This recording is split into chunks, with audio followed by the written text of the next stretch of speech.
What would you say is the biggest difference between StarCraft 1 and StarCraft 2? Granularity. If you look at older RTSs, there is infinitely more tiny little details that you need to do the basic tasks effectively.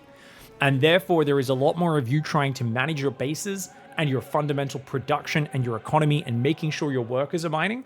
That takes more actions, and therefore there is more of a choice going on in StarCraft 1, and the same thing goes for like Age of Empires 2 versus Age of Empires 4, between do I focus on my economy, do I focus on my production, my tech, harassing you, defending your harassment, scouting you.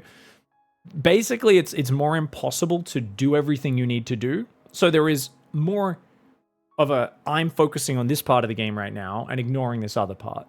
I'm focusing really hard to make sure every worker goes to mining as soon as it pops out, and I'm constantly building workers, I'm never getting supply blocked, versus another guy who's like, I'm in your base running vultures around your mineral line the whole time because I went one base factory vulture, my command center is late, I'm missing some SCV production, I'm occasionally supply blocked, but I'm fucking you up with harassment. So that's essentially the thing. I've been playing a lot of AoE 2 lately, and it's like the amount of granularity with how you manage your villages and making sure they're all spread correctly, and like all the placement of the resources is always different and random, and trying to optimize that while protecting certain resources and prioritizing certain things is the same reason why I love AoE 2 and I like AoE 4, you know. And that's the thing, is I think if I got into the competitive scene of StarCraft 1 when I was younger, I probably, or really at all, I probably would enjoy StarCraft 1 more than StarCraft 2.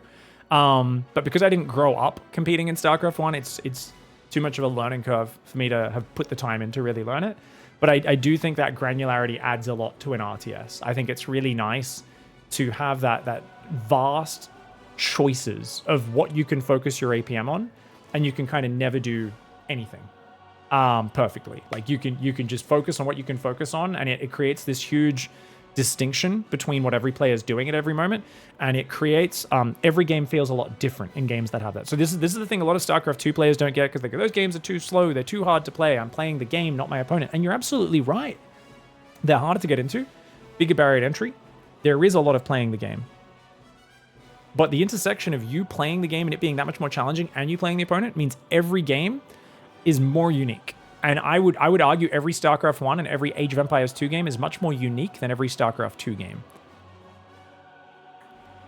At me, haters. Disagree with me if you want. It's really interesting. So is Battle Aces a bad game? No, it has less granularity. It's not a bad game. I fucking love StarCraft 2.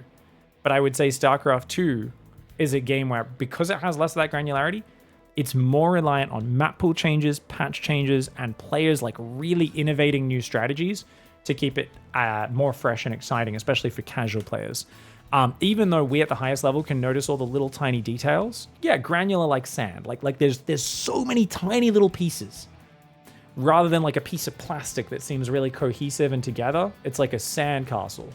Imagine like a plastic toy of a castle that's like one big plastic piece, whereas the StarCraft 1 is a bit more like sand, and there's so many little tiny details to it. Yeah. This might be an overly wordy way of explaining this. StarCraft 1's more work for less reward, and punishes are more noticeable, so its causes lost. And absolutely, punishes are more noticeable, and it's more work. One thing you said wrong, less reward. You are completely wrong on that. So the reward in those harder games is greater, simply because you put in more effort. And that is something which stands true in every game I play. Every game that is more punishing and I have to put more work in to be good always is more rewarding. There's no exception to this rule. There's no exception. It's a less accessible reward. Is the ratio as high as the reward you get from StarCraft 2 or like Battle Aces? For me, it's probably the highest ratio of investment to reward. But it doesn't matter, because it will never reach the reward of me playing a really close back and forth Age of Empires 2 game or a StarCraft 2 game, or, you know, and there's levels of it where depending on the game you're playing. But it doesn't mean Battle Ace is a bad game. It means that it's probably not, it doesn't have as much depth for sure. I love Souls-like. Yeah, absolutely. Souls-like games are really great because you have to challenge yourself and impale yourself upon it. This is the same reason, yeah, why don't you play Souls games a ton? Souls games are easy, guys. Anyone who says Souls games are hard has not been a high-level real-time strategy competitor. They're hard if you decide to do like the no clothes, you know, I have a club in my hand and I'm not going to get hit run. Those speed runs are amazing.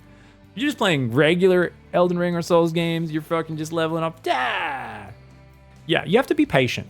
But it's much more predictable and consistent than like RTS. You hit different problems every game. Yeah. So anyway, that was my rant about it, which I know is going to piss off my audience, guys. I love StarCraft. I love StarCraft 2. And like I said, I say that's my feeling about StarCraft 1, but I haven't even played enough ladder of StarCraft 1 to know that's the case. I just sense it's the case from watching it and hearing about Artosis and these guys who do love it and why they love it a bit more than StarCraft 2, even though they appreciate StarCraft 2 and they love it. What do they get that's a deeper sense of satisfaction from it? And playing Age of Empires 2 lately, I'm like, oh, I think I get it. I think I remember why I fell in love with AoE 2 a few years ago, and I never should have stopped playing it because it's so fun.